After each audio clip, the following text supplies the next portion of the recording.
વૈશ્વિક પરિસ્થિતિ અને વૈશ્વિક પરિસ્થિતિના આધારે અત્યારે જે સર્કમસ્ટન્સીસ ઊભા થયા છે એમાં આપણે સૌએ, આપણો તો કાર્ય મંત્ર છે સૌનો સાથ, સૌનો વિકાસ, સૌનો વિશ્વાસ અને સૌનો પ્રયાસ.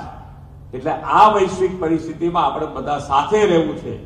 કોઈ પણ જાતની અફવામાં દોરાઈ અને ગેસ, પેટ્રોલ કોઈની પણ ક્યાંય લાઈનમાં રહેવાની જરૂર નથી. તમારે બધાએ એક જ વસ્તુ છે કે જ્યારે બધા સાથે છીએ તો કોઈને તકલીફ પડે નહીં એવું માન્ય વડાપ્રધાન શ્રી પણ કેન્દ્રમાંથી પૂરતું ધ્યાન આપી રહ્યા છે. અહીંયાથી રાજ્ય સરકાર પણ એની પર પૂરતું ધ્યાન આપી રહ્યા છે. એટલે કોઈ અત્યારે કોઈ ડીઝલ, પેટ્રોલ કે ગેસની કોઈની શોર્ટેજ નથી. બધાને પૂરતું મળી રહ્યું છે, મળી રહ્યું પણ છે અને મળી. સાંજ સમાચાર ફેસબુક પેજને લાઇક કરો, વિડીયો શેર કરો અને વધુ વિગતવાર સમાચાર માટે sanssamachar.net વિઝિટ કરો.